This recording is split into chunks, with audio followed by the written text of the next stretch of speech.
I'm going 6-0 in the division because the rest of the division sucks. This is the best division in football, Tori.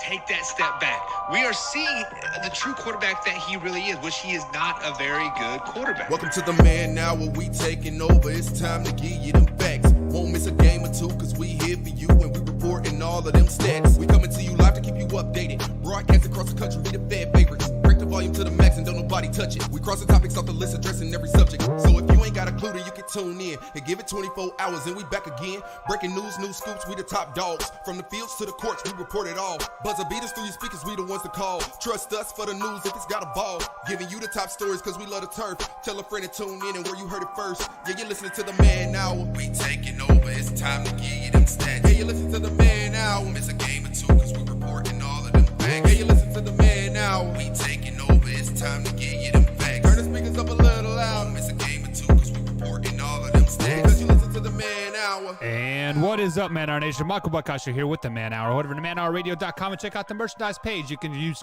promo code SUNSET for a couple more days here until, officially time is up here. I think it's like 7 more days left on that promo code. So promo code SUNSET will save you up to 20% on your Man Hour merch. You can also use promo code BEARSUCK if you want to save 22%. So 20, 22%, whatever you want. BEARSUCK, SUNSET. Promo codes are in the link description below. We do got some action-packed show tonight. We're going to break down week 4 of the NFL season.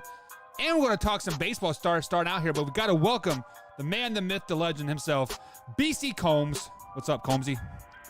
What's going on, Michael Buckheister? What is going on, Man Hour Nation? Everybody out there in the UK, drinking your tea, eating your crumpets, all that other good stuff. What is going on, man? It is another wonderful day. It's been a rainy day here in southern Indiana, so I got a lot of film study in. I got some coaching aspects done. I got the house picked up a little bit, but man, life is good when I see you on the screen. That's just the way it is. Hey, man, that's that's kind of what I do. People always tell me life is better when they see me. So yeah, I'm just joking. Nobody's ever said that. You're the first person to ever say that. Well, get used to it because you are the sunshine in my rainy day, son. Well, I like it, man. I like it. MLB regular season has just wrapped up, Combs. So tell us what's going on. Yeah. So look, there were probably maybe 4 teams vying for the American League wild card, plus the NL West was up for grabs today. 4 teams vying for the American League wild card. You had the Boston Red Sox, the New York Yankees, the Seattle Mariners, which 2 weeks ago they had something like a 3% chance to even make the playoffs. So it was even crazy that they were involved in this. But also the Toronto Blue Jays. The Toronto Blue Jays went out and handled business today, man. They went out and they absolutely handled business. They won their game. I believe it was 13-2 or 13-3, something in that ballpark. And they were hoping to get a chance. The Seattle Mariners got beat at home in Seattle, so they were out of it. But the Boston Red Sox and New York Yankees, all they had to do was win, and they were in. And the New York Yankees did it in the bottom of the 9th inning against the Tampa Bay Rays in a 1-0 game. And the Boston Red Sox, in a comeback fashion in Washington, came back and won their game as well. So it was very anticlimactic. The San Francisco Giants also annihilated the San Diego Padres in the final game of the season to win the West.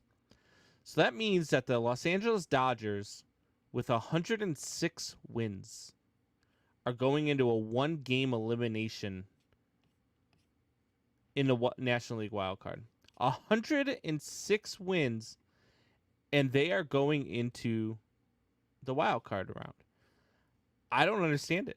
I like how 106. It's got to be the most wins ever by a wild card team, right? And I know Buck's not here right now. Buck has some things he had to tend to, so I am by myself for a few minutes. So if you guys want to chime in, chat, let me know what you guys think of what transpired today. I was all over the place. I'm not gonna lie. I'm sitting there. I'm watching the Bears game. Bears game's in the 4th quarter. They pretty much got it wrapped up, and so I came down to the basement, was flipping back and forth between football and baseball. and watching the Red Zone Network and watching MLB Network and flipping back and forth. So there was some good coverage there. I'm very disappointed with how Major League Baseball did it. Like, how does Major League Baseball not go to a commercial-free, like, afternoon? I mean, I don't understand. Like, the NFL Red Zone does it all day long with football. No commercials, cutting back and forth in between all the games, every touchdown, every game. And they do it perfectly. I love the Red Zone Network. MLB does it again to themselves. They've got all the money in the world. All the money in the world Major League Baseball has. And they don't go commercial free. I'm sitting there, I'm trying to watch, these games and go back and forth, but they're showing the Yankees and Tampa Bay. Well, that inning ends, and instead of cutting over to Boston and Washington, or over to Seattle and LA, or even over to the Blue Jays, they go to commercial. And I'm like, why? You're losing out on what you could have here, which, I mean, granted, look, I get it was anticlimactic at the end. The Red Sox and the Yankees both won their games, so both of those guys are in the playoffs. The other teams, it didn't matter what they did at that point. But what if the Red Sox and the Yankees, or at least one of them, ends up losing that game? You could potentially have a 3-way tie for a wild card spot. And you're not taking advantage of that. You're not showing, your fans, hey, this is, look, we're just gonna go commercial free here. We can afford it. But instead, you're cutting a commercial every 5 minutes. You're not doing the things that you need to do to show that, you can compete with the NFL with marketing. You can compete with the NBA with marketing. They're not doing any of that. It drives me absolutely insane. So that's the end of that rant. As Penelope Smith, I see you here. She said she missed all the games today. I'm sorry about that, Penelope. She says, college-wise, even though I'm not a big UK fan, I was happy for them to beat Florida. That was a huge win for Kentucky. That really was. And I just that organization, I shouldn't say organization, that school, well, I guess they kind of are an organization, but that school deserved that win. And the way they went out there and played against Florida was absolutely amazing. That was definitely one of the highlights. One of the not so highlights for me was Notre Dame losing to Cincinnati, even though I picked Cincinnati. I didn't think Notre Dame was going to beat them anyway. I think Cincinnati's just a much better team right now. But getting back to baseball, we had all that. So now we're into playoffs. The fields are set. You've got the New York Yankees and the Boston Red Sox in the American League wild card game. That is going to take place in Fenway Park. An interesting tidbit there. Before all the games started today, the New York Yankees, it was actually dropped that the New York Yankees had they were given the choice, hey, if there's a 4-way tie, where do you want to play? They were given the choice. They could have gone to Toronto, or they could go to Boston. And the Yankees said, give us the Red Sox in Boston. To me, that's interesting. And now you get your wish, because you both won today. Now you get the Red Sox in Boston, and they know that you wanted them over anybody else you could have played in that spot. So that is, to me, that's very interesting. I like the drama. I like what it's going to set up. I can't wait to watch the wild card games. Again, the Los Angeles Dodgers versus the St. Louis Cardinals. The Dodgers are in a 1-game elimination, and they won 106 games this year. That is absolutely insane. Absolutely crap, isn't it? Oh, hey, what's up, Buck?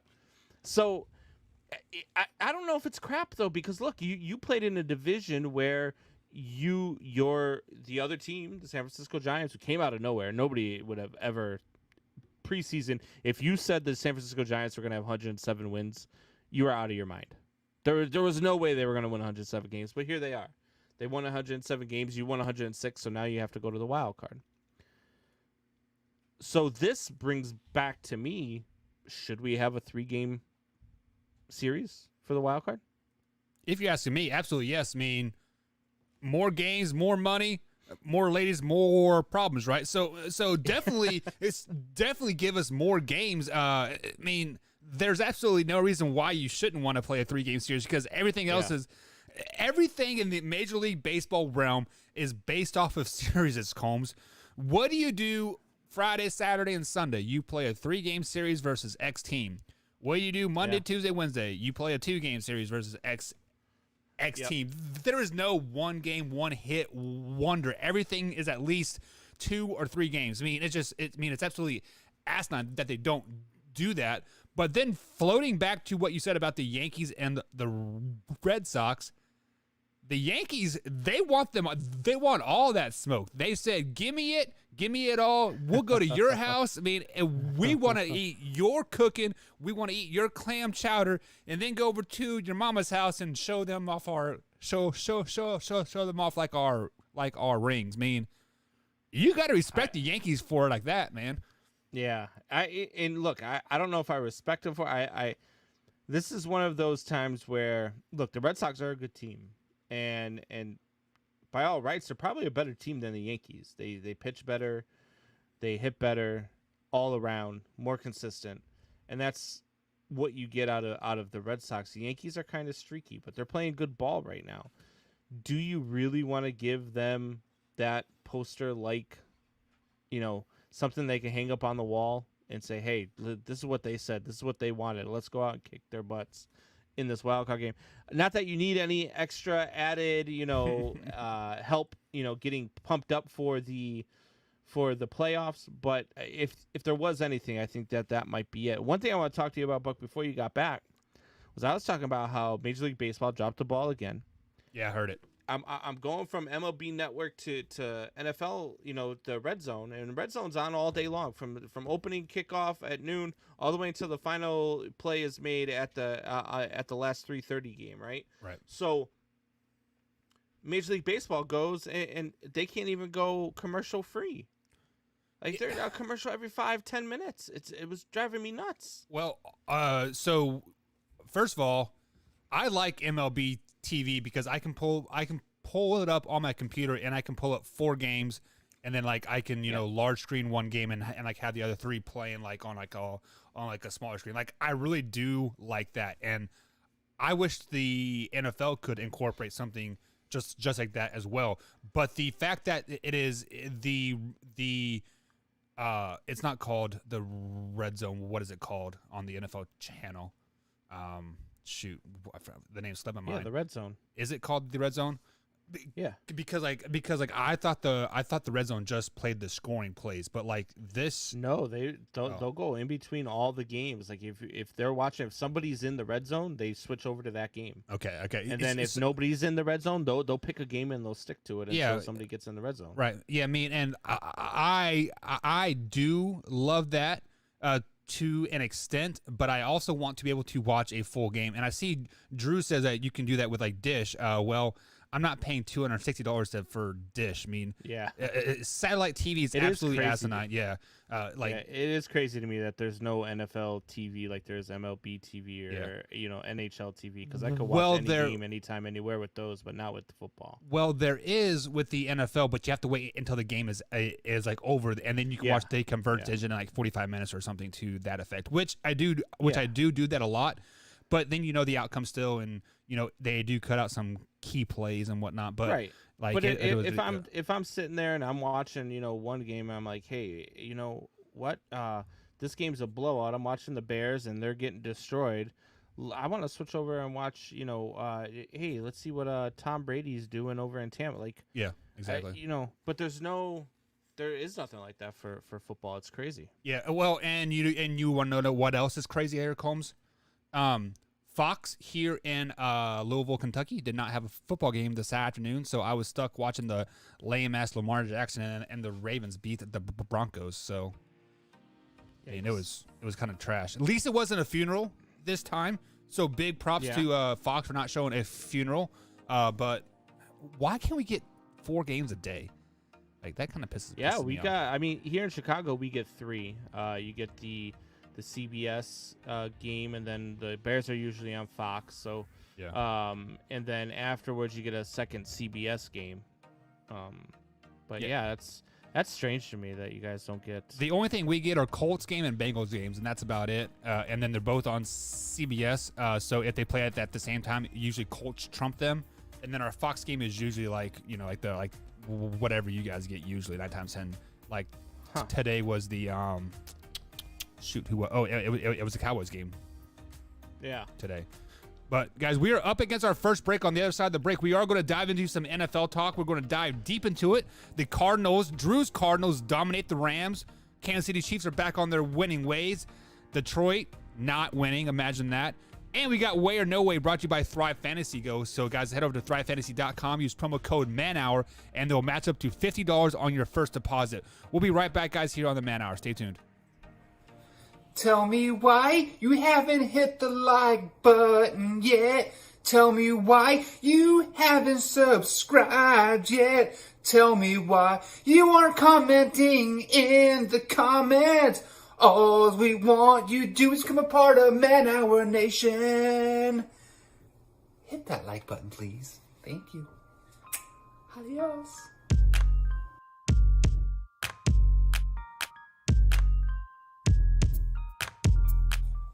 What's up, Man Hour Nation? Coming up here next on the Man Hour NFL Power Rankings with Graham Wallace.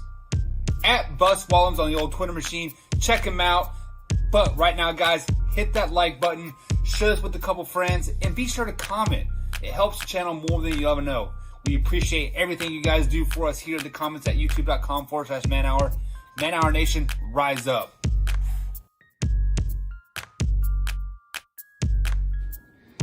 Damn, man, let me borrow some money.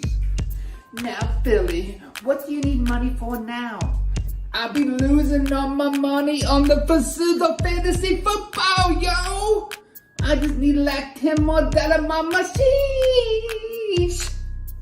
Again, I told you to stop playing that site. You simply go to pick'emwars.com, link in the description, and you get to play for free. So you telling me I can play for free? That means 0, and Wilson Man Benjamins, yo. Listen, yeah. Give me some of that free dough. You know what I'm saying? Oh. Head over to pick'emwars.com and pick your game for free and win real money. Link in the description. Check it out.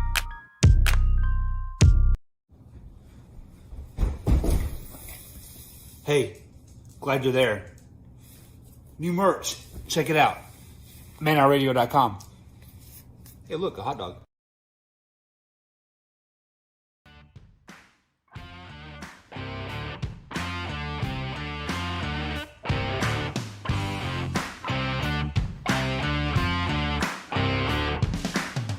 And welcome back to the Man Hour, guys. Head over to manhourradio.com and check out the merchandise page. You can use promo code SUNSET. You can save yourself 20% on checkout at manhourradio.com. Also, this segment by Man Hour is brought to you by Yeats Sunglasses. It's yeatsoriginal.com. Link is in the description. Use promo code MANHOUR and save yourself 10% on the greatest sunglasses that you ever put on your face. Yeats Sunglasses are better than Oakley's, but half the price. So with that being said, let me go ahead and bring in the man, the myth, the legend back on the show. Brandon B.C. Combs on the show. Combs, you held down the fort for about 10-15 minutes there as my kids did not die in the bathtub. Really excited about that. And wife was not upset either. So it's a win-win opportunity for me. And speaking of win-win, the Arizona Cardinals flexed on the whole entire NFL tonight. If you guys joined us last Wednesday, Mr. Wallace, Bus Wallace himself at Twitter, had the Rams at number 1, and I believe the Cardinals were at number 8 or number 9, Combs. But the Cardinals dominate LA. Combs, you are already a believer in the Cardinals, but did they even make you a bigger believer in the Cardinals after this win over the Rams? They did, and I believe I was the only one of me, you, and Tori that actually picked the Cardinals in this game. I've been a believer in the Cardinals since prior to the season. I was a believer in them when they went out and got J.J. Watt. I really like this Cardinals team. This defense is filthy, and they can score a bunch. And they continue to. We talked about this earlier in the week. You talked about can they score? They're averaging 35 points a game, and they put up 37 today. And they held the Los Angeles Rams, who were scoring at an unbelievable clip, who were playing really good football, to 20 points. And Matthew Stafford was 26 of 41, threw a pick today. They just held them down, and they did their thing. I am a huge believer in the Arizona Cardinals. This just, to me, cements what I already thought. I mean, I had them and the San Francisco 49ers both going 15-2 this year, actually. I was wrong about the 49ers, but I was right about the Arizona Cardinals.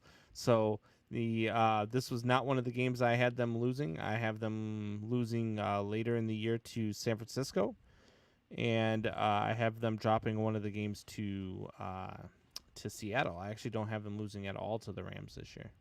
Yes. So when you look at this game, yes, hindsight, they put up 37 points, and their lowest output was last week was just 31 points. So just like you said, they're right up there about 35, 36 points a game, which the offense is there. The one thing that scares me about the Cardinals right now is the points that they are giving up. Yes, you can say, they only gave up to the 13 points to the almighty Titans. Well, guys, newsflash, the Titans lost to the Jets. Then you can say, they gave up 33 points to a high-flying Vikings team. Aren't the Vikings like 0-4? They're 1-3. They're 1-3. They beat the Cincinnati Bengals with a overtime win, and then they gave up 19 points to the Jaguars. The Jaguars flat out suck. And then yes, they only gave up 20 points to the Rams, the high flying Rams. But this defense, even with the addition of J.J. Watt, kind of seems kind of suspect, like a little bit. Combs, who is the linebacker that had 5 sacks versus the Vikings? Name slipping my mind right now.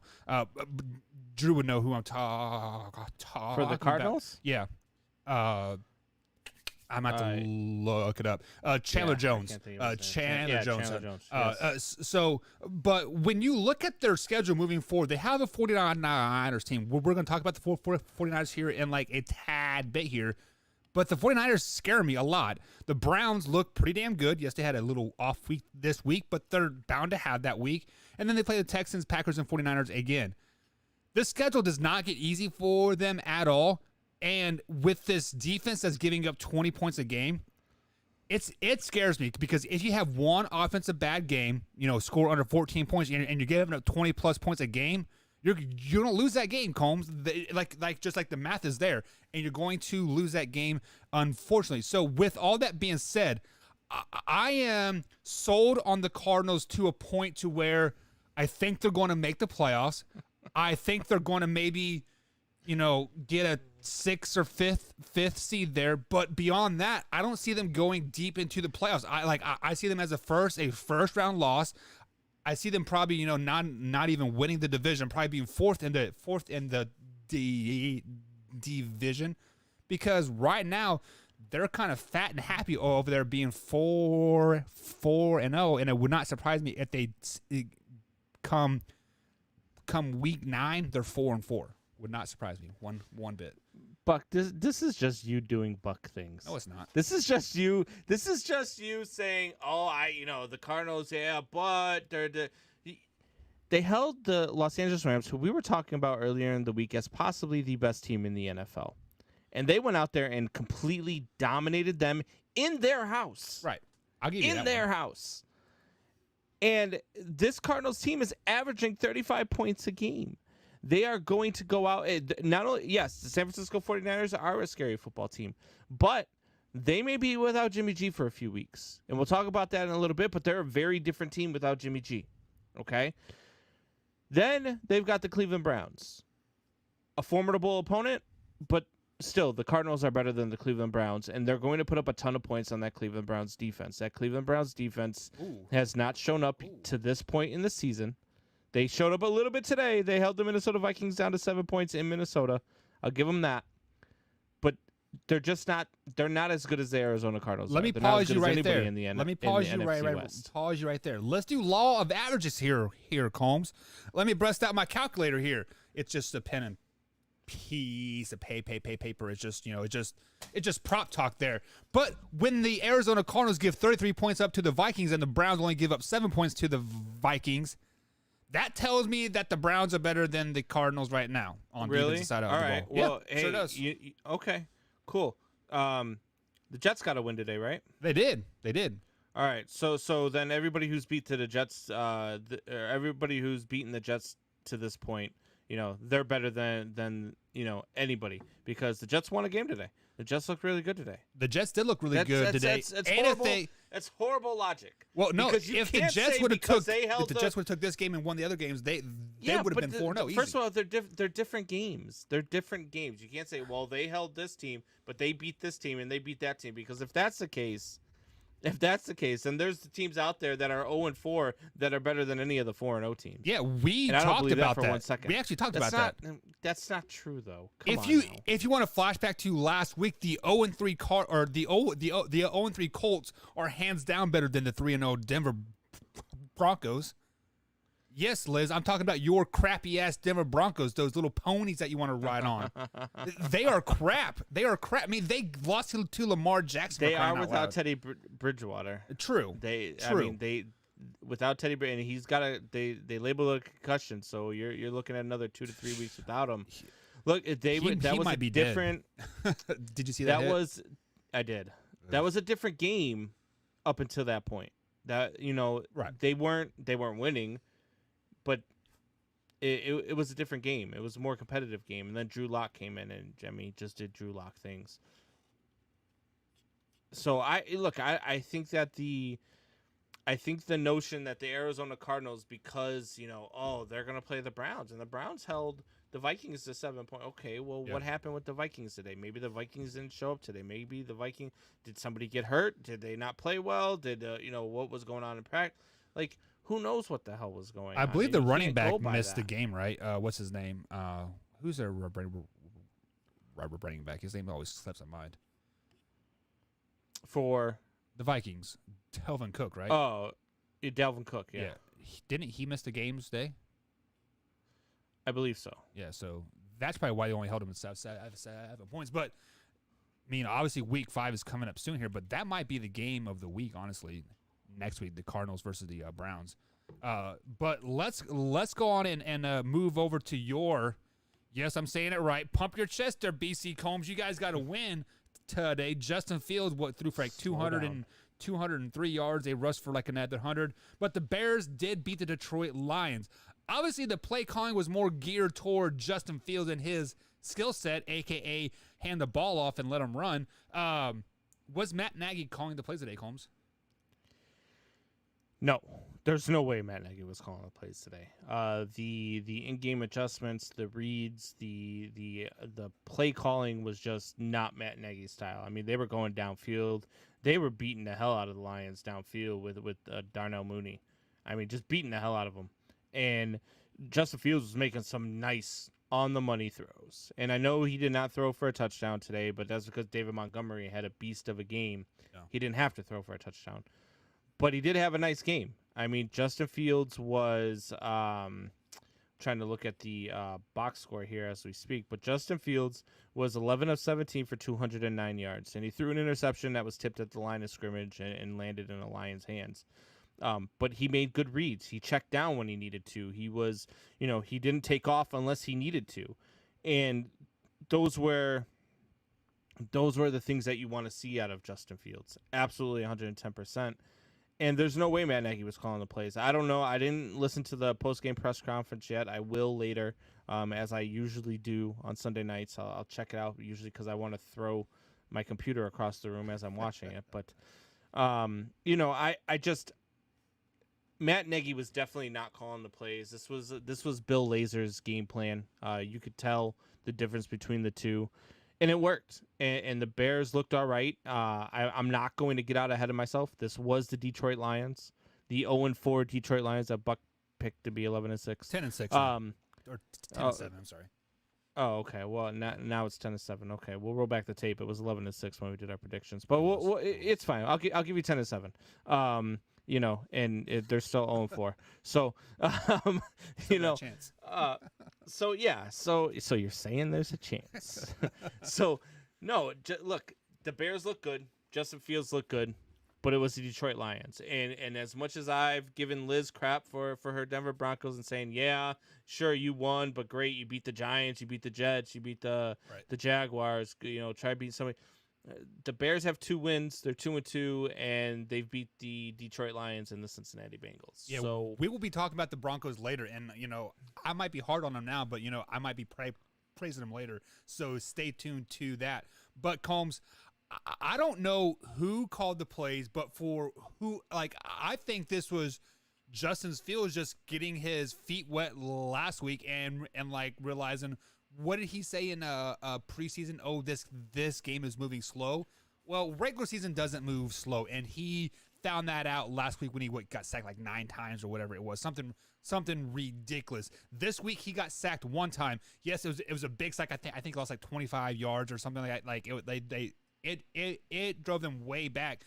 But we saw a huge step, a huge progression for Justin Fields from last week versus the Browns versus this week to the Detroit Lions. You can say what you want about the Detroit Lions, they're just the Detroit Lions, but the Detroit Lions are a team that are right there. They are a team that if the ball bounces one way or the other, they could be 3-1 or maybe like a 2-2 type of season here. Meaning their 0-4 record does not reflect of how good this team actually is. But on the flip side of that, I love the game plan that your Chicago Bears had this week. Having Justin Fields only throw the ball 17 times was huge, Combs. That's like an 80% passer rate, or like a passing completed for like 11 for 17, if my math is roughly correct. But then they had like 40 carries or something just like that. So they are right about 55 plays. An average team has about 70 NFL plays. So how are the Chicago Bears going to win a lot of games? Slow the game down, have nice long possessions, nickel and dime you down the field, run the ball 20-plus time with David Montgomery, and they're going to win a lot of games like that, Combs. Yeah, they ran the ball 40 times. David Montgomery had a good game. He ended up getting helped off the field with a knee injury late in the 4th quarter. So hopefully he's all right. But Damian Williams looked good. David Montgomery looked really good. Justin Fields ran a couple of those. Khalil Herbert took a couple of snaps from the backfield. But no, I liked the game plan. I like what I saw out of them. But again, it was the Detroit Lions, so I'm not going to say that this was a huge win. What I will say is that I liked what I saw from Justin Fields. He wasn't gun-shy coming out today. After, he could have easily gotten under center and saw Myles Garrett's face still coming at him from last week and easily said, but this guy shows the same demeanor whether he's winning or losing. He's got the same presence about him, and that's what's so impressive about this kid. This kid learns, and they've said it about him before, he learns at an exponential rate. This kid studies the playbook, he reads, and when something happens and he learns from it, it's like you can like physically watch the growth happening, and that's what we saw today. That's what we saw from Justin Fields. I'm excited to see what next week brings, and I hope that Andy Dalton is hurt for the rest of the season. Yeah, and if we want to be frank about it, the next 3 weeks are really going to show what Justin Fields is all about. They're playing a sneaky good Raiders team. They're still 3-0. I think they haven't played yet in Vegas too. Yeah, in Vegas, and then you have the Packers and you have the Bucks. So I mean, it is time to see where Justin Fields is at, definitely, after these next 3 or 4 weeks. And then the Niners, Steelers, and Ravens after that. Yeah, so oh my God. That schedule does not favor any team whatsoever. And you've been kind of harping about how hard their schedule is. So, Combs, let's look at this hindsight 2020 like I know we're going to talk about that later in the show, aren't we? Let me look. No, we're not. Has Andy Dalton lost his starting job, Combs? I wouldn't bring him back. I let Justin Fields go with it. I let Bill Lazor continue to call the plays. I let them do their things. There's going to be some growing pains here. There really is. I mean, you're going to go up against the 49ers and Joey Bosa. You're going to go up against that Baltimore Ravens defense. You're going to go up against the Packers and the Raiders and some very good defenses. And you don't have a very good offensive line. But if you can go out there and you can be competitive, and Justin Fields can sneak out 2 or 3 wins out of that crazy 6 to 7 game stretch they're about to have, they could be in all right shape.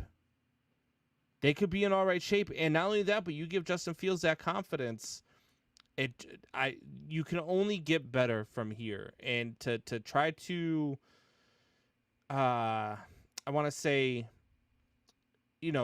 I guess pat his butt a little bit and put him in the corner and let Andy Dalton come out there to play, only to watch Andy Dalton lose these games just would do a disservice to the team and would do a disservice to Justin Fields' growth. Right. So we heard Matt Nagy say that this is Justin's field, this is Andy Dalton's field.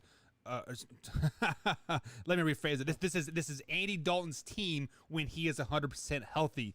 After seeing the growth of Justin Fields from last week to this week, I'm an Andy Dalton guy. I like Andy Dalton on the field. I feel like if he was given a chance at his last two spots, he could definitely lead the team to the playoff bounds. But with all that being said, guys, this is Justin Fields' team. I mean, you can just see it just like me as an outsider watching the Bears play today. Or the last 2 weeks, they played with emotion the last 2 weeks. Yes, they got killed by the Browns, but they had some type of emotion, some type of sprint in their step that they didn't have the first 2 weeks of the season. And just like what you said, Combs, confidence is a key to winning a lot of football games. And once Justin Fields gets that confidence, you might see him start pushing the ball down the field a little bit more. And did you see the way everybody was congratulating him on sidelines, his first NFL win? Yeah. Everybody was happy for the guy. They didn't talk about it on the telecast, but what I saw, they showed Andy Dalton come and congratulate him. I saw Justin Fields shake his hand and walk away. There was no communication there. Yeah. So that to me says something. That I don't know what's there, but when the starting quarterback comes to the backup quarterback to congratulate him on his victory, I kind of feel like this is Justin's way of saying, I'm not going back to the bench. Yeah. Well, and I didn't see the post game handshake, but just between Dalton and Fields by any means, but I know probably come Monday or Tuesday when they go and watch the film or whatever day they go watch film, I bet you Andy Dalton is in there patting Justin Fields on the back saying, yeah, man, you did a great job, you yada, yada, yada. But you also have to realize, Combs, Andy Dalton's like 38 years old. Justin Fields is like 20. There's a huge age gap there. So Justin Fields wants to go party up, in the club, everybody in the club getting tipsy. And old Andy Dalton wants to go to his rocking chair and kiss his wife good night. So, there are two total opposites there. So I wouldn't read too much into that handshake, just besides like, hey, man, we will work on this and we'll communicate behind closed doors. That's how I see it. Yeah. But yeah, I don't know. I mean, to me, it was eyebrow raising, to say the least. Like you see something like that and you're like, huh. It was kind of like shaking his hand as walking away from him at the same time. Yeah, well, I don't know. Andy Dalton could be wanting to go talk to a couple friends on the sideline that he had or something. Dalton came up and went to shake his. It was Fields that was walking away. Oh, well, maybe Fields wanted to go say hi. So because Ohio State has a crap load of NFL players in there. No, this was on the sidelines. This was, the game was still going on. Oh, okay. Detroit just had the ball. The game was all but wrapped up, but they were all on the sidelines. Who knows, man? Who knows? I don't know, man. Speaking of Ohio State and pro players, Zen's going to make it to the league, man. I can tell you. Yeah, he is. He's starting as a true freshman now. Yeah, is he? Yeah, he's starting as a true freshman. Crazy. All right, so we do have some questions rolling in. Guys, we have Shop Top coming up here in about 5 minutes, so stay tuned to that. Save your questions for that. And, Michelle, we do see your questions, and we will talk about that sexy Gronk himself because, you know, Gronk drives Combs crazy. So we'll definitely be talking about Gronk here a little bit.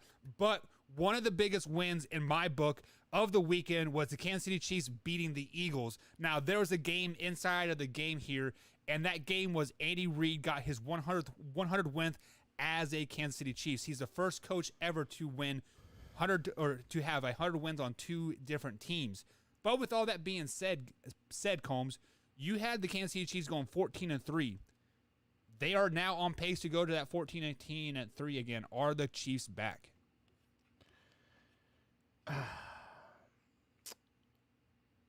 Man, I don't know if they're back. I mean, it was the Eagles, and they still gave up 30 points to the Eagles.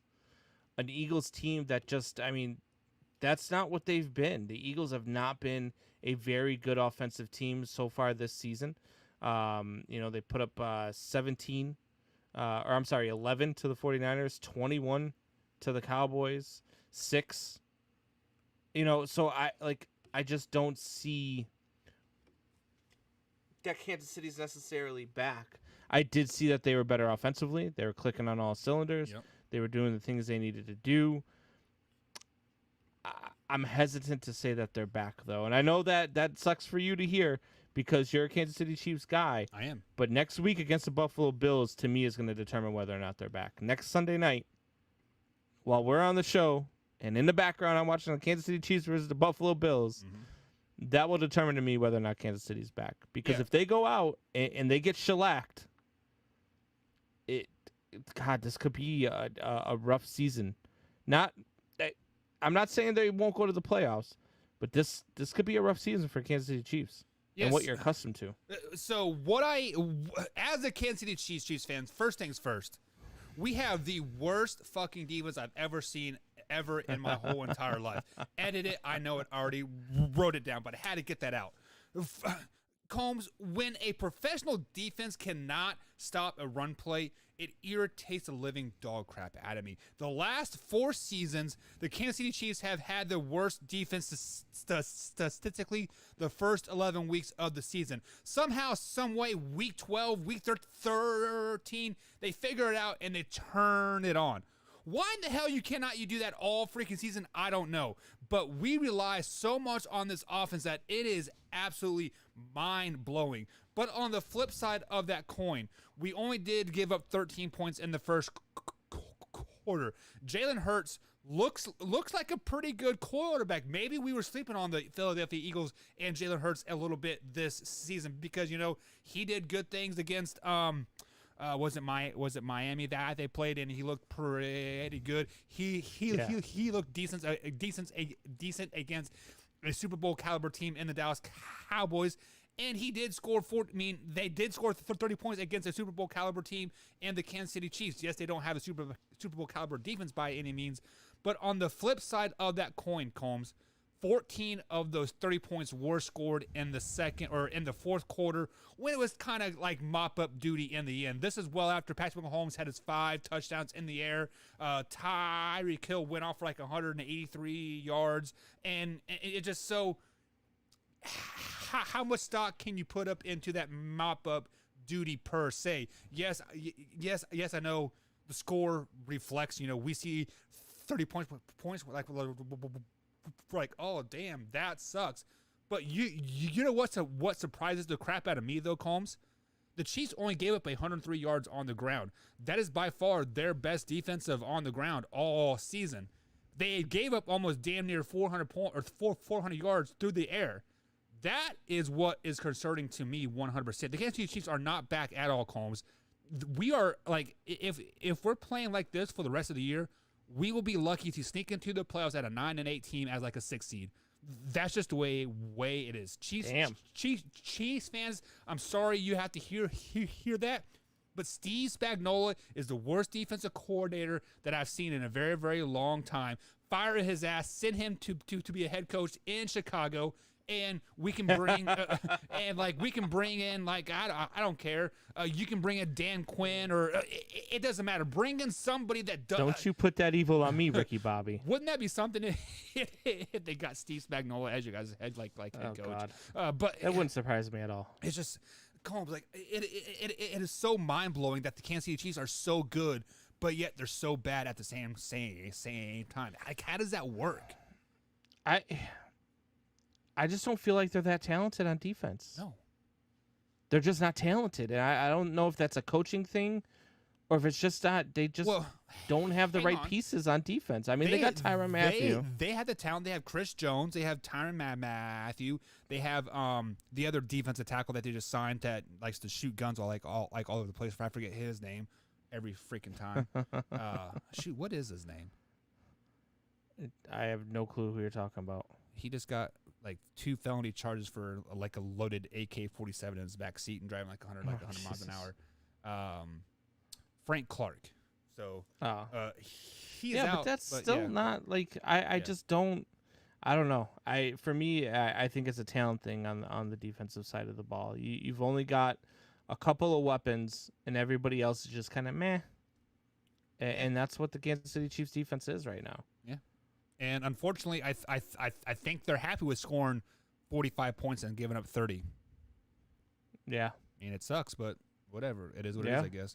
But, guys, we are going to take our quick little break. On the other side of the break, Combs, what you got coming up? We got Where No Way coming up, right?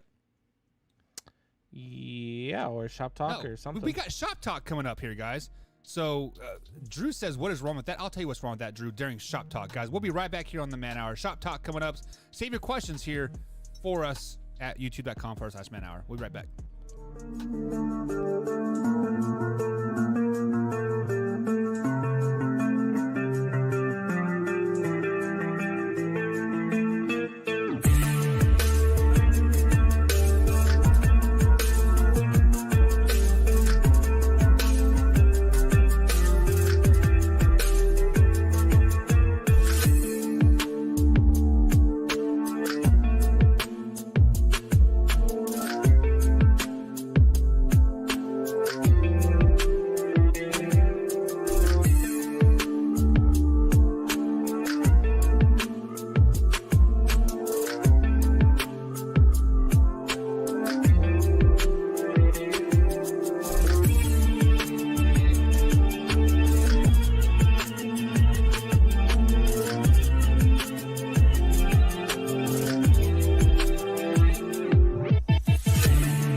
Brought to you by Brooks Roofing and Siding.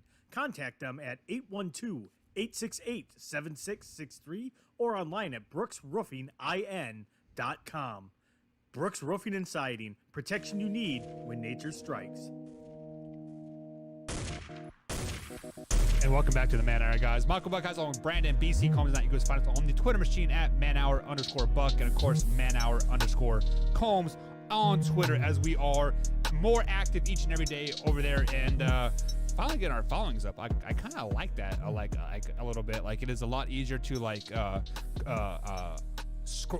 troll a little bit because you guys know I am a professional troller. I actually do get paid to troll, and it's a lot of fun.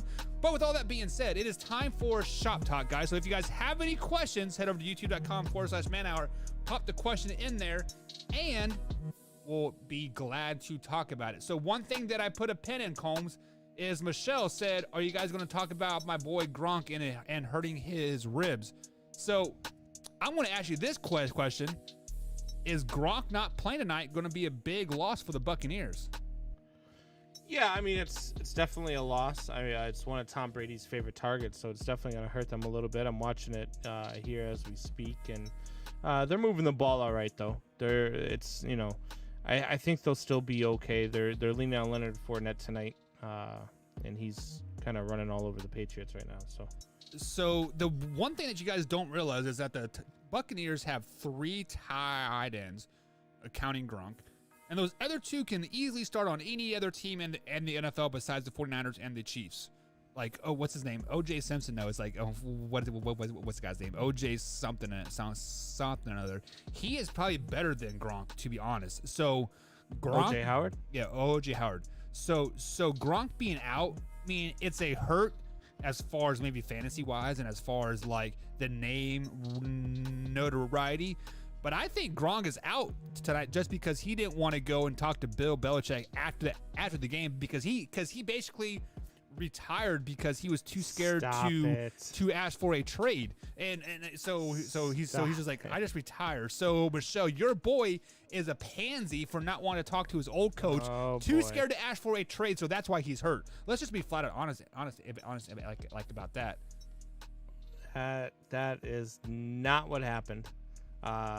He got lit up last week, like 2 weeks ago. 2 ribs. He's fine. It was last week. Jeez. Take a pain pill and put some pads on it. Stop being a baby. Oh boy. You heard that, Michelle. And then we got a couple Buck Rocks in the like in the chat. So big shout out to you guys. #Buck Rocks. Who put that in there? Your mom or your sister or what? It doesn't matter. It doesn't matter. Was it Tori? Because he's not here tonight. He's out on his date with the girl from was it Tinder, or was it DesperateMilfs.com or something there you met this girl? It was Christian Mingle. Okay. Perfect. But then Michelle comes out with the chat and says #Combs is old. So yeah, there's that. And then Drew says the Eagles did pretty damn good. That's not what she said this morning. Today. Man, Drew, what team don't you like? Let's just be honest. You cannot be a Chiefs fan. Man, I don't know about that. Then he says, how about those Jets? Zach Wilson looked pretty damn good today. Is Zach Wilson did look good today, Is Zach Wilson no longer trash? Zach Wilson is no longer trash, as you just took away one of my way or no ways. Oh, my bad. Zach Wilson is no longer trash. He was never trash to begin with. Zach Wilson was always a good quarterback. He just needs some time to bring this out. And look, I mean, if I'm going to be realistic here, the Titans just did not play well today at all. I mean, they looked horrible. And that Jets defense was stingy all day long. They made that Jets defense look like they were good. And that's hard to do. So I will not give my thoughts on it. So we still had that way or no way because yeah, that's fine. We got plenty to fill in. You got plenty. Zach Wilson is still trash. I mean, no, stop it. What, they played the Saints today, right? The Jets? No, they played the Titans. Oh, the Titans. Oh, yeah, because the Titans suck. I told you that pre-show. I mean, God. Yeah, the Titans are like 2-2, but like the Titans are not a good team, Combs. I told you that, and I actually did pick the Jets to beat the Titans, and it wasn't for clickbait or anything to that effect. It actually should have been a tie, but the Titans missed a field goal at the end of the game in overtime to seal the tie. Missed like a 40-yard field goal. But they won, and the Titans suck. He's going to be cut by tomorrow. Who, King Henry? No, their kicker. King whatever Henry his name should is. be cut. Suckup or Ryan, or whatever his name is. Ryan Suckup won't get cut. He was the Chiefs kicker for such a long time. Yeah, he's 108 years old. He's only like 32. I don't know. All right, guys. If you have any more questions, let us know in the YouTube.com. Isn't 32 108 in the NFL? So apparently, Combs, do you remember when we did Todd, when the Ravens had like 5 ACL tears in like 4 days, and we asked the question: should Todd Gurley get signed by the Ravens? And you said 27 was old for an NFL running back, right? It is. People were coming at you in the comments on that clip. 27 isn't old, yada, yada, yada. And, dude, they're going off on you on that one. I actually had to delete some of the comments because you don't come after my boy like that, man. Which I was like, damn. Look, the idiots out on Twitter can come at me or YouTube. They can come at me all they want. But when Todd Gurley goes out there, if he rushes for 150 yards, I'll admit I was wrong. But until then, I will not, because Todd Gurley is old. And he's not a good running back anymore. How about this? Is Todd Gurley on a team? No, why would he be? He's not, exactly. He's 107 years old. All right, guys. So with that being said, we're up against the next break here. Way or No Way, guys, is brought to you by Thrive Fantasy. So head over to thrivefantasy.com. Use promo code MANHOUR, and they'll match up to $50 on your first deposit at thrivefantasy.com. You can also download Tom Brady broke Drew Brees' record, by the way. Did they? That was on a Way or No Way too, right? No, that was supposed to be our Shop Talk segment. Oh, okay. My bad. I'm going to change it, though. I'm going to fill that in on Way or No Way. Gotcha. So you can also download Thrive Fantasy on iOS and Android devices. So be sure to check out thrivefantasy.com. Promo code MANHOUR to match up to $50 on your first deposit. Way or No Way coming up next, guys. We'll be right back here on the Man Hour.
make sure it sound right, boys. And welcome back to the Man Hour, guys. Michael Buckhurst along with Brandon BC Combs at Twitter, manhour_Buck, and of course, manhour_Combs. Or you can follow the actual show itself at man_hour_radio on Twitter and Instagram and TikTok and all the good stuff that is out there. With all that being said, guys, if you have not liked this page yet or subscribed to the YouTube channel or like the feed, please do so right now and share this with a couple friends. It just commenting and liking on the show helps it more than you will ever know. So we need to I feel like, Combs, we are a show that is just good enough that we're flying underneath the radar, and when people start to hear us, they're like, "Oh man, where has this been all like all my life?" And especially when it's you and me, like it can go sideways so quick. So you guys better hang on to your seats. You never know what is going to happen. So, yeah, man. I feel like we put together a pretty good product for what we have. We don't have millions of dollars. We're a bunch of guys who work their butts off during the week and then do this for a couple of hours to escape reality and talk some sports, and we have a lot of fun with it. I feel like we do a good job. I feel like we do a better job than a lot of the stuff that's actually on TV. And we're always grinding. We are always grinding. Trust me. At some point, we're going to be doing this for a living. Yeah, and we do have some big things hopefully happening on the backside. We'll call it Project XX. So hopefully Project XX becomes Project Reality here very, very soon. So stay tuned for that. But guys, this is time for Way or No Way. So Combs, let people know what Way or No Way is all about. Way or No Way, you guys know what this is. This is your favorite segment of the week. We just go back and forth. I give the guys some things that is going on in sports that caught my attention, and I ask them way or no way. You ready, Buck? I am always ready when you lead the show, man. All right, man. So Tom Brady tonight broke the Drew Brees all-time passing record, and the New England Patriots paused briefly and then got back to the action. I mean, it was probably maybe a 10-second pause to acknowledge the fact that he broke the all-time passing record. So I ask you, way or no way, the Patriots should have made a bigger deal out of Tom Brady breaking the record. So I'm going to go with no way on this because the Patriots come out and said earlier on Twitter or Instagram or whatever social media that they're active on and said that that was exactly what was going to happen. They were going to pause it for like 20 seconds, but there was going to be no theoretical celebration per se. Now, with that being said, if you flash back to just a couple years ago when Drew Brees hit 2018 or 2019, I can't remember what year it was off the top of my head, but his wife and kids came down into the field and they gave him a hug and a kiss and gave him the ball, and it was like a 10 to 15 minute celebration. Basically, I feel like if Tom Brady was a New England Patriot right now, that would have happened. We would have saw his hot ass wife come down, shaking her booty, his kids kissing Robert Kraft on the mouth, doing all types of like weird stuff. But this was like the ultimate stab at Tom Brady, to be honest. Like they're like, yeah, you're great, but you didn't do it here, so forget you. So no way they should have done that whatsoever, because Tom Brady is a visiting opponent. Why would you want to do that for a guest? Oh, I don't know. Maybe because this is the guy that took your franchise from being a team that nobody even knew you had a team to being perennial Super Bowl contenders, and only won 6 of them with your organization. Only went to 9 of them with your organization. Only led some of the greatest teams in history in your organization. So, yes, absolutely. The fact that he was able to come back to New England to break the record. I mean, he didn't come back to break it, but he was able to do it while he was in New England. I think it would have been a classier move had they shown him that respect. The fans showed him the respect by giving him a standing ovation when he came out of the tunnel. The organization showing him respect when they're, you got Josh McDaniels greeting him as he's coming out of the tunnel, shaking his hand. Why not at least give the guy a chance to get a standing ovation from the crowd, tip of the cap? I'm not saying bring his family out, bring all that stuff out, but not, hey, Tom Brady's broken the record. All right, it's now 3rd down and 10, and stop. Come on, give the guy his just credit. Just because he's a visiting opponent, he is the guy that transformed and transcended your organization. You should have absolutely positively done a little bit more than a 10-second pause. But let me ask you this. Maybe Tom Brady said, hey, I don't want all that crap. What if that came out. Are you okay with That's the a different Patriots? story. Okay. Yeah, that's a different story. If Tom Brady says, "Hey, no, you know what? We don't need to do all that," then I'm okay with it. But if this was the plan all along, and it's had nothing to do with Tom Brady, then I think that they should have shown a little bit more respect. So, do you think? So let's flash back to last week when they're at LA taking on the Rams, and he threw for 68 more yards versus the Rams. Do you think the Rams would have done something for him? No, but it's a different story. It's not the Rams. It's the New England Patriots, the exact organization that he transcended. If this was any other team, I wouldn't have a problem with it. Any other team, I wouldn't have a problem with it. But the fact that it's the Patriots, it's in New England, yeah, I think they could have made a bigger deal out of it. Okay, I will give you that one, but we'll agree to disagree. Speaking of agreeing to disagree, the Minnesota Vikings drop another game. They are now 1-3. They lose 14-7 at home to the Cleveland Browns. They scored a touchdown to go up 7-0 in the first quarter and got shut out after that. Kirk Cousins was 20 of 38 today. So I ask you this. Way or no way, the Minnesota Vikings need to clean house. So when you're referring to clean house, are you talking about quarterback, GM, head coach, etc., Yes. or just like a head coach? You got to get rid of Zimmer. You got to get rid of your GM. You've got to get rid of you got to go ahead and trade Kirk Cousins and see what you got in anybody else other than Kirk Cousins. I mean, they went ahead and they drafted his name's going to escape me now. Kellen Mond. They went ahead and drafted Kellen Mond. Let's see what you got in the kid and go from there for the rest of the season and let somebody else take control of the team, because it's embarrassing to watch in Minnesota. They should be much better than what they are right now. Yeah, and much like the Detroit Lions, they should be much better than they are. But like sometimes Holmes, the ball just doesn't bounce in your favor.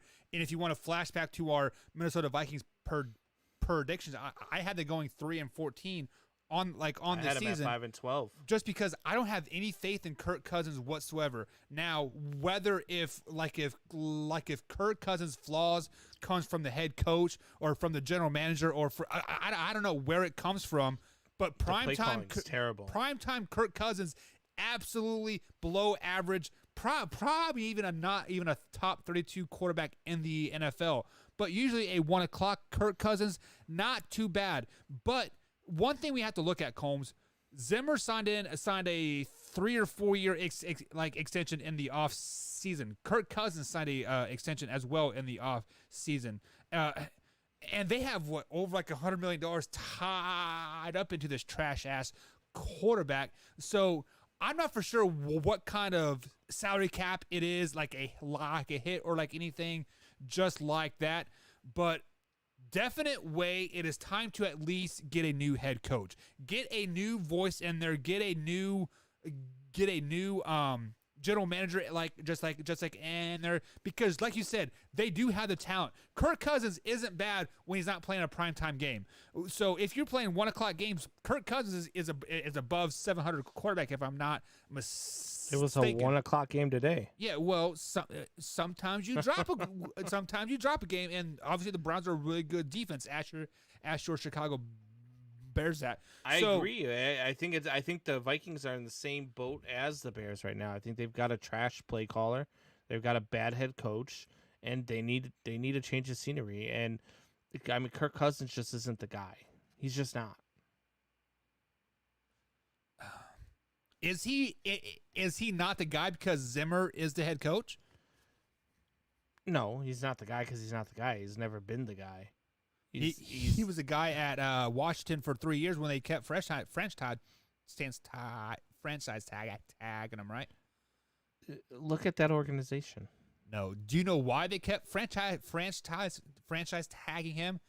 Because they were hoping he would take a step forward, and he never took that damn step forward. So they just kept tagging him because they needed a quarterback. But they were like, man, he is the best. Like, it's kind of like the presidential election. He's the best of the worst options out there. So that's why they kept. And then the Minnesota Vikings were like, "Hey, we'll trade for him." Yeah, because he had a pretty good year, right? But yeah. But Kellen Mond, I think, is like hurt, Combs. If I'm not mistaken, I think he's on IR or at least out for a few weeks. I don't know what he did, but I think it was something about his shoulder. But I haven't heard that, but that's interesting to me. Let me pull it up here real quick. Kellen Mond. Yeah, he is out. You're right. His status Sean Mannion out, is their backup. Which So wasn't he a quarterback for the Lions? he was. Sheesh. Yeah. Okay, move. Let's not bad talk times about in the Lions. Minnesota. Yeah, let's not talk about the Lions All right. anymore. You don't want to talk about the Lions anymore? Why not? No. Why not, Buck? You're Because All I'm gonna right, have so- to renege on my 10-7 and. so fucking coming up 7-10. to the next one. All right. I ask you this. We were going to talk about Zach Wilson, but we already talked about Zach Wilson. I ask you this. The Detroit Lions drop a game to the Chicago Bears today. The Detroit Lions will not win 9 games. As you guys see, I took off my glasses for this one. So that means I'm about to get serious, Combs. I'm about to get Listen here, Combs. Let me pull up their schedule. Yes, the Detroit Lions right now are 0-4. They dropped the game to a 49ers, a good Packers team, a damn good Ravens team, but they should have won that game, but their Zebras screwed them. But look who they got coming up for here. They got the Vikings. That's going to be a win. They'll beat the Bengals. They'll beat the Rams. They'll beat the Eagles. They'll beat the Steelers. They'll beat the Browns. Oh, my God. They'll You're out beat of your mind. They'll beat the Bears. They'll beat the Vikings. They'll beat the Combs. They are going to go rattle off 10 wins here. Hell, they might do 10 wins in a row and then lose to the Seahawks and the Packers the last 2 weeks of the season. But, guys, listen here. Listen here closely, ladies and gentlemen. The Detroit Lions are going to rattle off at least 7 wins in a row starting next week when they take on, let me scroll back up, make sure I get this correct. Oh, yep, that's right. They take on the shitty-ass Minnesota Vikings that we just talked about. They're going to go into Minnesota, Minneapolis, wherever they play. They're going to go in and then they're going to stamp those Condi asses, Combs. They're going to put their foot up their butthole, in through the mouth, and then into the Mike Zimmer's mouth and out his butthole. That's how bad they're going to stomp the mud hole out of them. And then the Bengals, oh, mighty high Bengals, Joe Burrow, 300-yard passing this week. It doesn't matter. Bad baby, bad baby, bad baby, Combs. They're coming, guys. 7 wins in a row. They're coming, and they're going to drop a stupid-ass game to, let's look down here. Yeah, they'll probably drop the game versus the Cardinals, and then they're going to get back on their winning ways, still win that NFC North, guys. Do not sleep on the Detroit Lions. They coming, Combsy. They coming. We just like to be behind the 8 ball. That's all. Buck.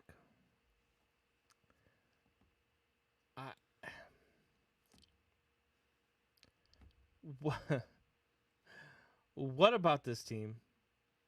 What about this team tells you Jared that Goff, they're about to 300 rattle off passing 7 wins? yards. When did he pass for 300 passing yards? Today it was like 289 or 290. I can't remember for sure. How about this? When they were leading the Green Bay Packers at halftime and they just came out flat in the second half. How about this? When they were beating, they should have won the Baltimore Ravens games, but the referees took like 15 extra seconds to call a delay a game, and they kick a game-winning field goal. 66 yards, NFL record, by the way. Combs, this is a solid team. The ball bounces 1 or 2 ways opposite of them. Despite the 49ers game, the 49ers just flexed on them. The 49ers look damn good week 1. They are a 3-1 team. Let me ask you this then. If they drop this game this coming week to the Minnesota Vikings to 9 go wins. to 0-5.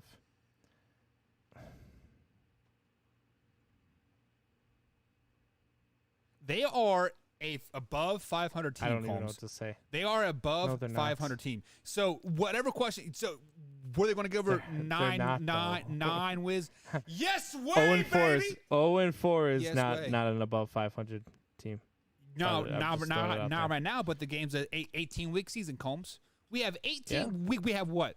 Do my math. 12 more weeks to figure it out, right? We're fine, baby. We're fine. Let's sign 27-year-old Todd Gurley. We fine. All right, so moving on. The Baltimore Ravens won their game today.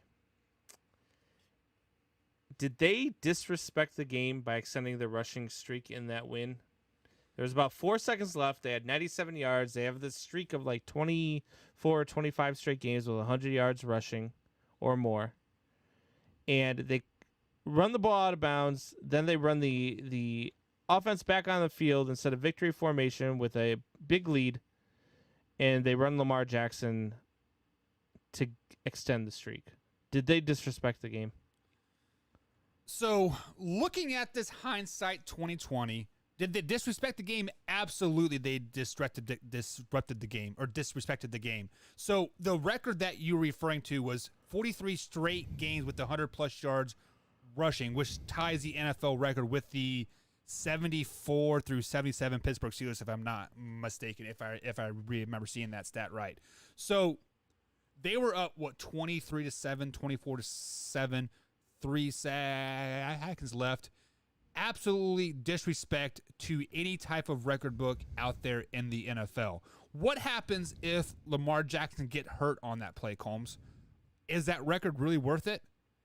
What happens if he gets hurt on that play? John Harbaugh loses his job, right? 100%, 100%. So, and then let's look at Bill Belichick a couple years ago. They were 14-0. They already had like first place locked up, and they're saying let's go for the undefeated season, yada yada yada. And they went for the undefeated season, and they ended up losing to the Super Bowl to the Giants, and they're 17-1 because they wanted a perfect, season. If they wouldn't have went for the perfect season, they probably would have won the Super Bowl because they wouldn't have been fatigued. So anytime you try to go for a record or undefeated season, it is very disrespectful, especially when there's 3 seconds left in a game and there's zero way a team can come back. Very, very disrespectful. I agree with you in the fact that they disrespected the game. I really do. I didn't like it when I saw them go for it. I never like to see anybody get hurt, but if at any point that somebody deserved to get hurt, it would have been right then. It would have been right then.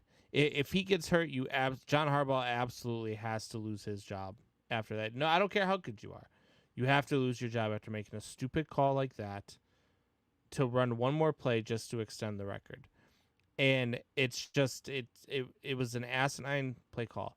However, where I disagree with you is about the New England Patriots when they were 17-0 and then lost to the New York Giants. It had nothing to do with them being fatigued. They were winning that game until David Tyree caught a ball on the top of his helmet while falling down and then, got into it. But that team is in no way, shape, or form like the same as what we just saw today. Like that's not about going like you go for a record. You want to be 17-0. Hey, be 17-0. You can't. I'm all right with continuing to play your starters, whether or not you got first place wrapped up. Because what happens if you go, say, instead of going 17-0, you went 14-3. You sat your starters the last 3 weeks because you had the division wrapped up. Now you got all sorts of rust coming into the playoffs in the second round because you get the first round off because you have a bye. And you have all sorts of rust, and now you lose in the first round. Then you're crushing them for not playing as starters and for sitting them too much. Yeah, and it's a double-edged sword for sure of the Patriots thing. But going back to the Ravens thing, there's probably a better play call you could have called there too. Yes, I know they're down like their 7th running back this year, and they all have torn ACLs. But give it to Murray and let him get 3 yards, and like if he gets hurt, he gets hurt, right? And that's the other thing about the Ravens. I mean, you've given out torn ACLs like they were candy on Halloween, and now you're gonna go and do an extra run. Yeah, and now you're gonna go run an extra play trying to accelerate. It was just a dumb play call. It was a dangerous play call. I didn't like it. I didn't like the way that they did it. I didn't like the fact that they did it. I thought it was stupid. The most disrespectful thing I've seen in the NFL this season, besides the Lions trying to come back on the 49ers week 1 when they were down like 50-0. That was kind of disrespectful too. The Lions stepping out onto the field is disrespectful. They're trash. Okay. Do we have any more ways or no ways, or is it time for break? That was it. That was it. Hey guys, Zach Wilson is still trash. So 2-15 Lions. 200. Tori Anderson just texted me that. No, I'm totally kidding. Tori, I hope you're having a great night, man. Enjoy your time off here in the next month or two. Guys, Wyatt Williams is coming up here in about a half hour on the Man Hour, so stay tuned for Wyatt Wines. But on the other side of the break, guys, we're going to talk So 49ers and Seahawks, Jimmy G is out, Trey Lance is in. What does that mean for the 49ers?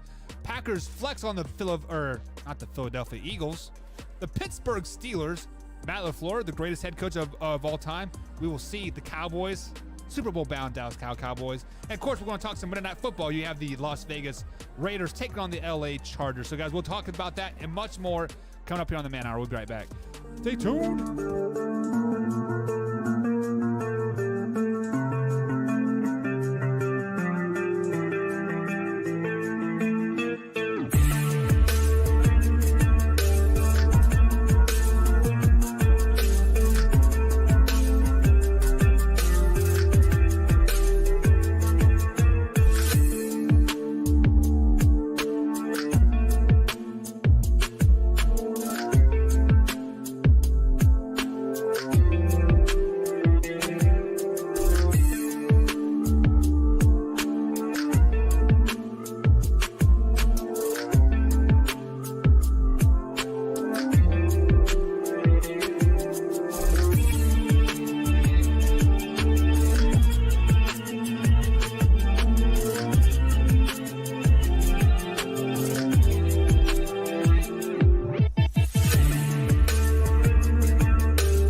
And welcome back to the Man Hour, guys. Michael Buckhouse along with Brandon Combs tonight. Be sure to head over to manhourradio.com and check out the merchandise page. Use promo code SUNSET and they'll take off 20% of your order.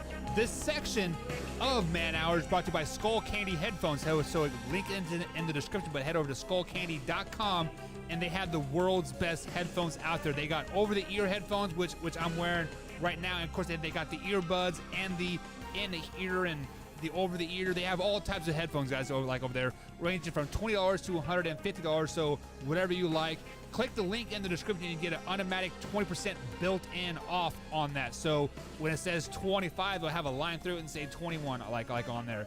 But let's welcome Combs back. This music. What's that? I said this music. I feel like I'm like about to take off in the next fight scene on Top Gun or something. Hey, because this is a fight, Combs. This is a fight, and that's exactly what we're going to talk about. We're going to talk about the fighting out in the NFC West, and the Seattle Seahawks beat the 49ers today, and this could be a huge momentum shift out in the West, but Jimmy G goes down, and the offense just flat out struggled with Jimmy G at the helm. Can the 49ers fans calm down about this Trey Lance talk now, Combs? They should, and they should have calmed down about it before now. Look, Jimmy G is a very good quarterback. He is a quarterback who just 2 years ago led this team to a Super Bowl. And, hopefully, it's not too serious. Hopefully he can come back from this, whatever injury this is, quickly and get back at the helm. But look, you saw when Jimmy G went out, there was a completely different San Francisco 49ers team. Just completely different. They struggled to move the ball under Trey Lance. And, look, the Seattle Seahawks are a good team. I mean, there's no doubt about it. The entire NFC West is good. And I think that the 49ers without Jimmy G, I don't think that they win 8 games. But with Jimmy G, I have them as a 14-win team. Yeah. 15-win team. Yeah, so if you guys look at this, I mean, obviously, we don't know what next week is going to hold and like how bad this Jimmy G injury is per se. But when a backup quarterback comes in mid game and expected to perform, there are always two spectrums of the coin here. We see what Heineke did in the playoff game versus the Bucs. He played out of his mind. He played great, and he kept the football team in striking distance like the whole game. Of course, they had a great defense, but then you are also on the other side of that where you just shit the bed, and that's what Trey Lance did. Trey Lance shit the bed today, and I don't know, Combs, if it was the energy or like the oh shit I'm in and he wasn't prepared, but that falls on the coaching staff if he wasn't prepared. I mean, yes, I know in the regular season backup quarterbacks get very few reps. They're usually playing scout team like at this point. But if we have watched Jimmy G play, when's the last time he had a full season? Never, right? I don't think he's never had a full 17 games or 16 games where he's that Super Bowl season he played the full season, didn't he? Maybe I don't know, but he is injury prone. So Trey Lance in the back of the head, you have to be ready to play at any given time. Now with all that Trey Lance talk, because Drew comes in and says it's a calf injury. Calf injuries are very hard to get over.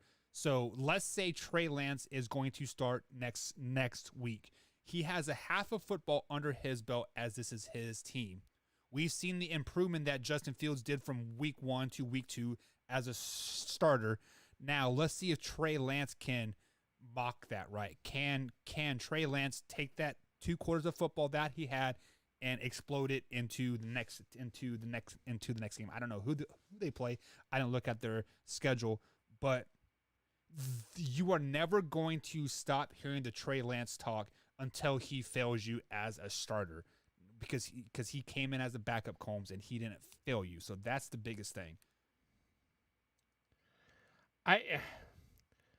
I'm not saying that Trey Lance isn't going to be a good quarterback in the league, because I think he will be.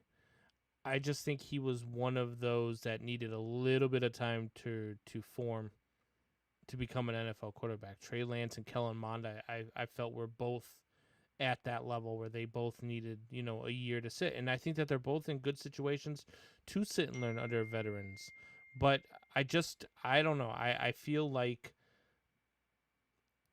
Jimmy G is better off for San Francisco than they realize. I really do. Yeah.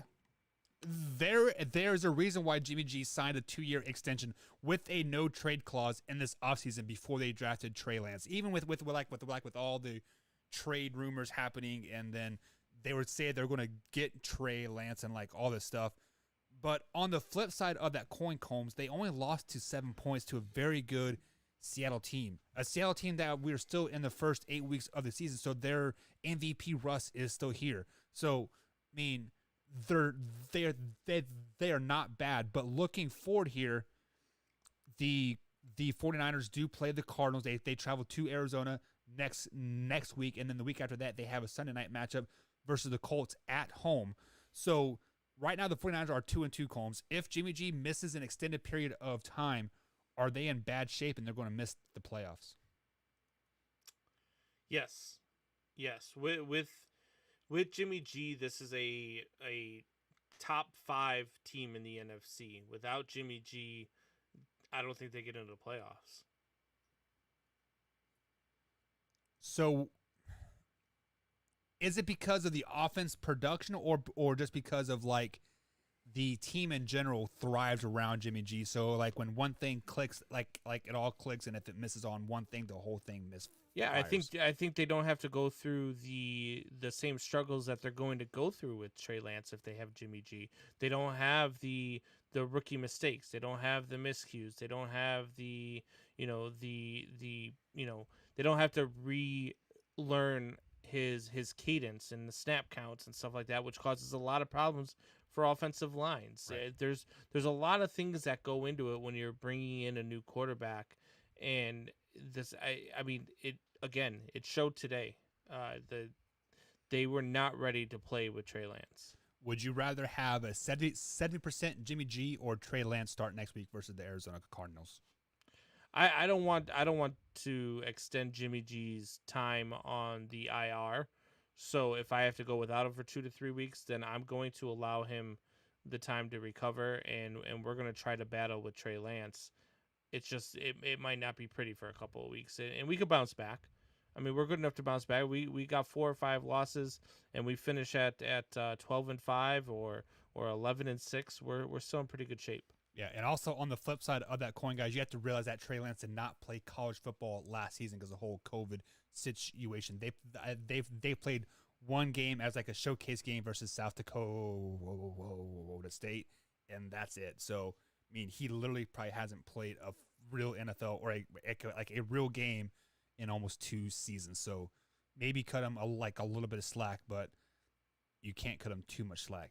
So moving forward here, Combs, let's flash over to the Green Bay Packers here. The Green Bay Packers beat the Pittsburgh Steelers. Steelers are not, I mean, they're just not good right now. Let's just be flat out honest. But are the Packers back? You know, are they gaining that swag back? Are they back to that NFC Championship game loss type of team that they are meant to be? Yes. I mean, look, the Green Bay Packers are what we thought they would be with Aaron Rodgers as their quarterback, which is a very good team, same team that they were last year, and they're starting to get back into it. And look, I know it was the Steelers. I'm down on the Steelers this year. I've only got them at 5 wins this year. I didn't think they were going to be as good as a lot of people thought they were going to be. But that win against San Francisco, you know, after blowing a 17-point lead and still being able to come back and lead downfield with 37 seconds and no timeouts, just show me like Aaron Rodgers is back. He's ready to be what he needs to be. Now, they do have a tough schedule. They get the Bengals next week in Cincinnati, and then they get the Bears in Chicago. They should win both of those games. And then they get Washington. They should win that game as well. But then they get the Cardinals, Chiefs, Seahawks in 3 straight games. That's going to be the real test for the Green Bay Packers. That one right there, if they come out of that gauntlet, if they come out of that 2-1 or 3-0, we're really going to be talking about, is this team going back to the Super Bowl, or are they going to be able to get to the Super Bowl? You know, I don't know if they can do that. I don't, you know, they've still got some work to do. There's still some holes in that defense. There's still some holes in their game. But they're good enough to be 2-1 or 3-0 in that stretch. Yeah, so when we look at the Green Bay Packers, we are almost kind of seeing like a tale of 2 seasons like already, Combs. Week 1, they flat out sucked. You know, 38-3. The Saints were high flying all over them. People were praising the Saints. Oh, they're Super Bowl bound. And now we're seeing the Saints kind of come back down to reality a tad bit here. So that makes that loss that much worse. And then they struggled against a Lions team. Yes, the score doesn't reflect that. But in Monday night game, they're down at halftime 17-14. And then they shut out the Lions in the second half. So, I mean, that is kind of when everything started to, like, trend. But they have yet to put together a full game, because if you look at the 49ers game, they were up 17-0, and then they blew that 17-point lead, and they had to have a Aaron Rodgers 30-second drive to win the game. And then today, you can say they put together a complete game, but it was against the Steelers. So what I am really looking forward to, before I can say the Packers are back or the Packers are NFC Championship caliber team, is I want to see the game when they travel to Soldier Field in a couple weeks and they play your Chicago Bears, because you're going to have to complete you're going to have to play a complete game to beat the Chicago Bears. yes, the Chicago Bears might be bad, and their record might not reflect of how good their team is, but it is a divisional game. It is a road game, so the Packers have to put a complete game together to beat the Bears, and that is when I will finally buy in or completely sell my stock on the Green Bay Packers 100%. Yeah, I don't disagree with what you're saying. I just feel like Aaron Rodgers is on a mission, and him and Tom Brady are two guys that I don't want to see when they're on a mission. You're exactly right. And that's where I feel where they're at right now. Yeah, and so speaking of on a mission, Matt LaFleur seems to be on a mission like as well, and he has coached 35 games now in the NFL, and as a NFL head coach, he's 28-7, Combs. Will he be a Green Bay Packers head coach for 10-plus seasons, and could he possibly be named as one of the greats moving down the field? The Packers, they've got a tendency to hang on to their head coaches for a while, and I don't think that this will be any different. I feel like Matt LaFleur is there for the long haul.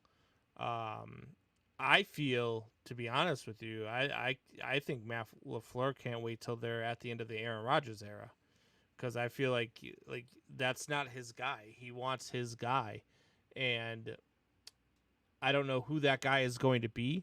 I definitely don't think it's Jordan Love, but we're going to see what he can do after Aaron leaves.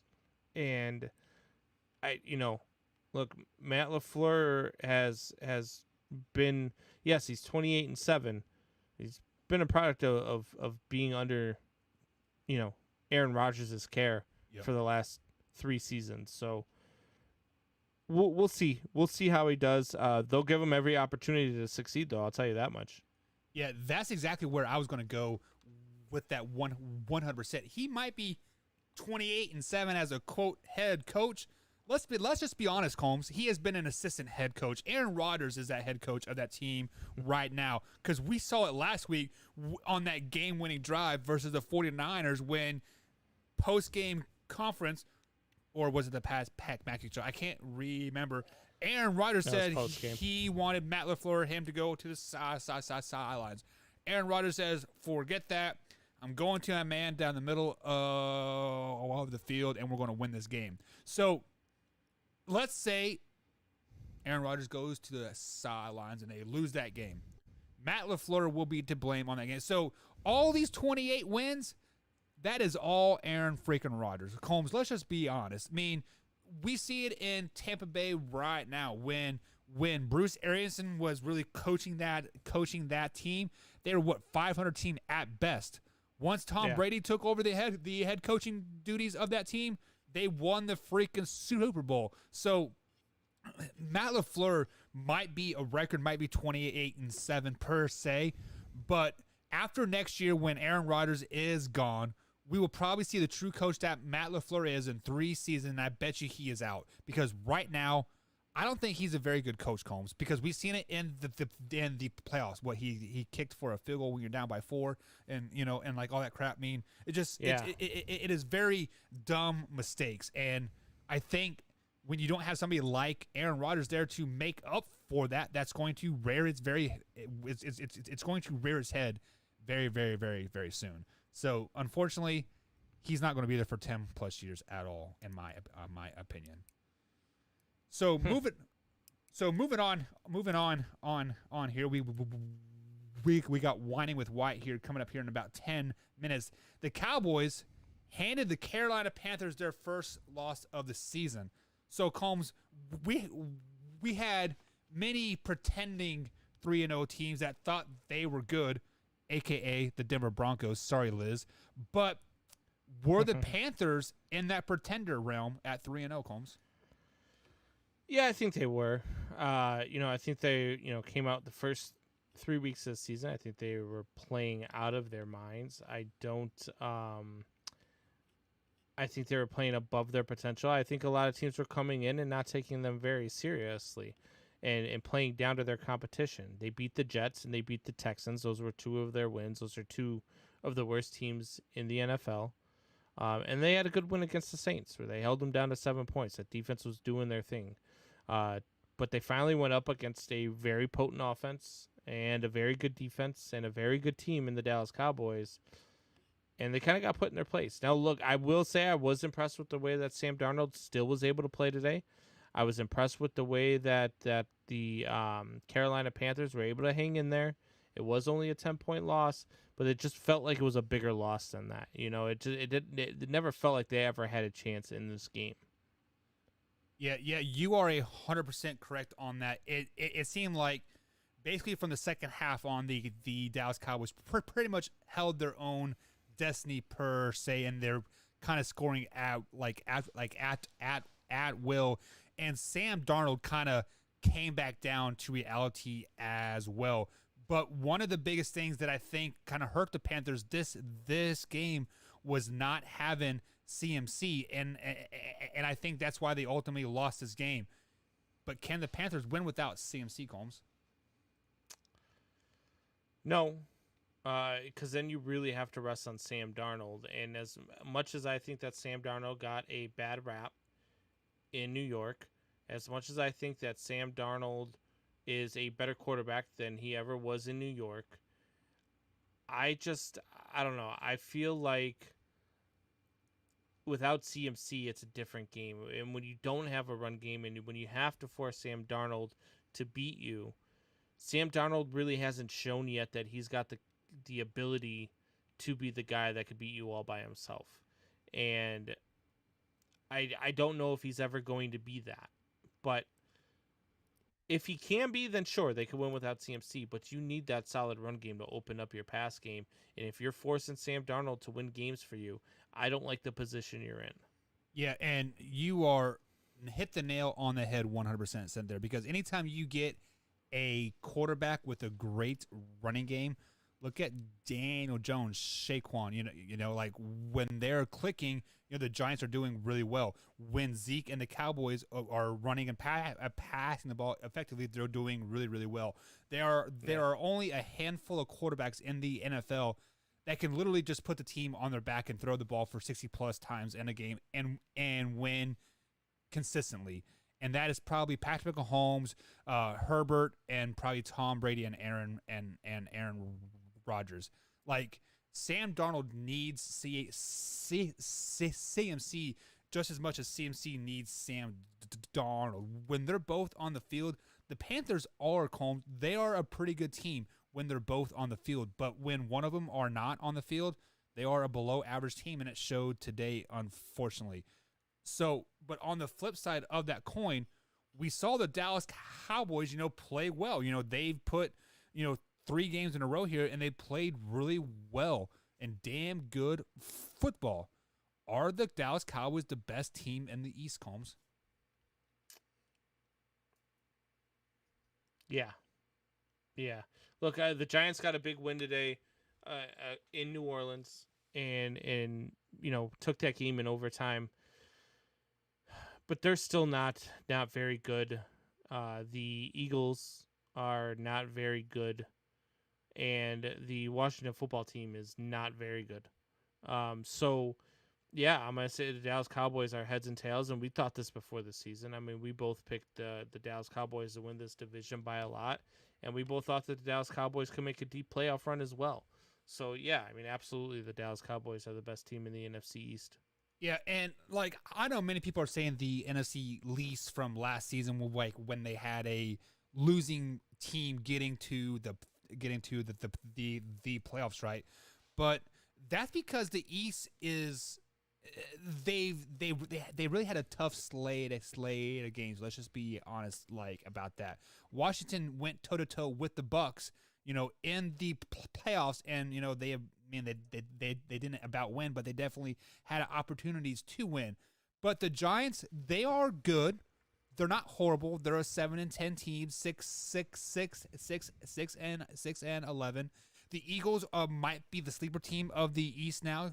They are showing really good signs of improvement, but they're not there yet. Jalen Hurts just isn't quite the guy there yet. And Washington definitely took, 3 or 4 steps back this season because they mean, they're relying on a quarterback that isn't on their roster right now in Ryan Fitzpatrick when they should have just kept Alex Smith or, maybe done something in the draft. So almost by process of elimination, Combs, like the Cowboys have to be the best team in the in the East. I mean, they could probably just win 10 games this year and win the East and probably be third in the playoffs, unfortunately. And I still think the winner of the East is going to make some noise in the playoffs. I'm talking NFC Championship game. And going back to the Panthers here real quick, I was just looking at their schedule.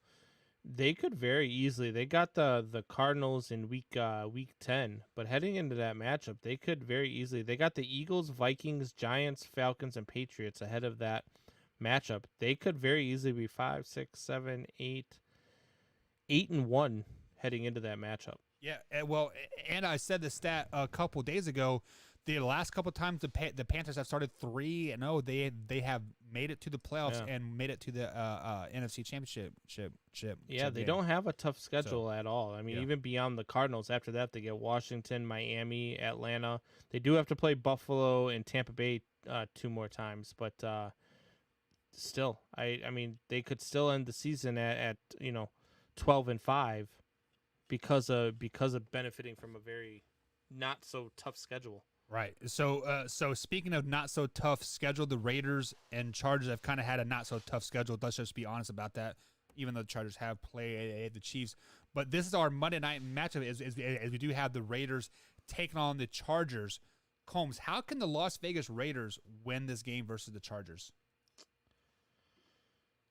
This one, normally I would go defense here, but this time I'm going to go offense. They need to try to limit Justin Herbert's time on the field. Control the ball. Run the ball really well. Let Derek Carr be Derek Carr. Do the things that Derek Carr has been doing thus far this season. Continue his sneaky MVP chase, and they could absolutely come out of this thing with a win. Yeah, so I'm going to go offensive side of the ball too, because if you look at the past 3 games for the Raiders, 33 points, 26 points, and 31 points. The defense has given up about 25 points a game as well. So if the Raiders can score more points than the Chargers, they win the game, right? No, they need to. Thanks, John Madden. They need to run the ball. They need to probably only throw the ball 25, 26 times a game. And Josh Jacobs and Kenyon Drake need to basically carry the workload and do exactly what you said, Combs.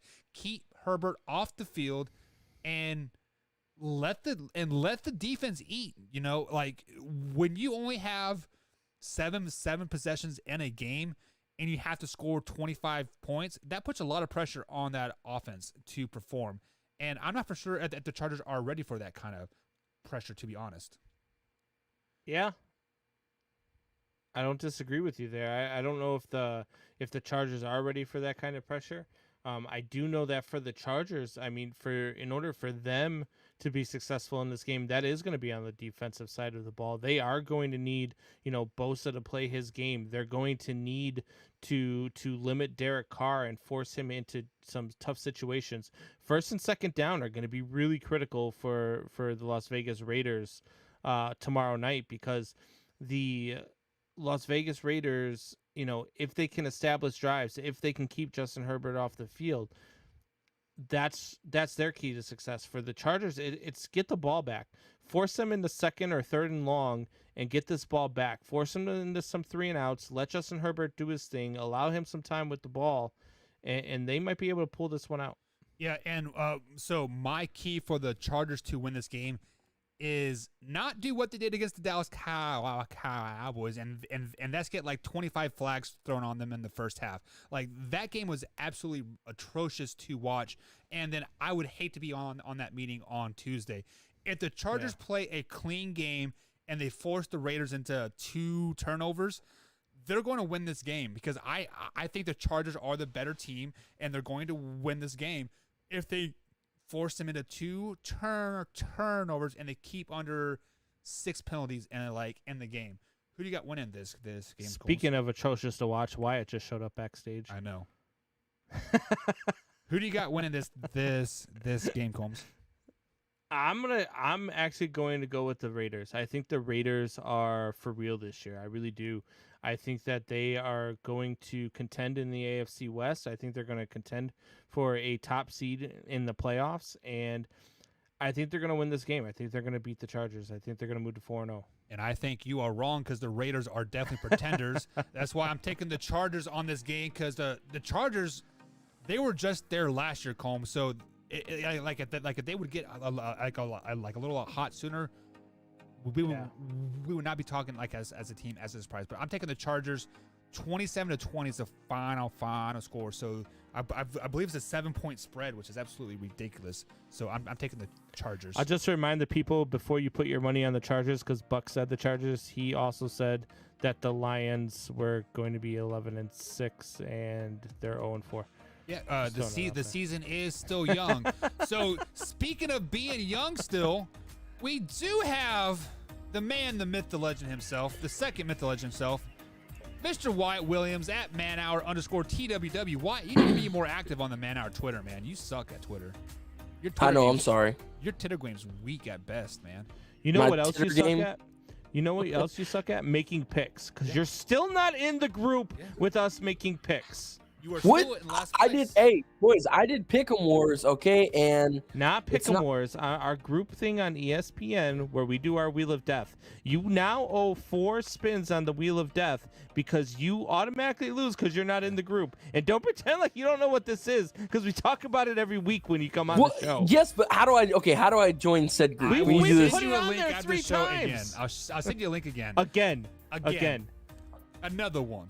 Another Again. one. I've been doing Pick'em And- Wars and every week. We'll tag you in it again. I'm ranked coming into tonight for my Sunday. You had to pick all the games for Pick'em Wars. I'm ranked number 2 right now in the nation on Pick'em Wars. There you go. For the Sunday picks. Yeah, you're doing pretty well. Good job, Wyatt. So I was You know ranked where you're ranked in the Man Hour picks?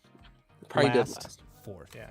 120 to 0. That's the one that Combs. matters. But- How many times after Pick'em Wars, when you get a pick wrong, do you have to spin what they call a Wheel of Death? Not once, actually. Yeah. But you owe 4 spins on ours.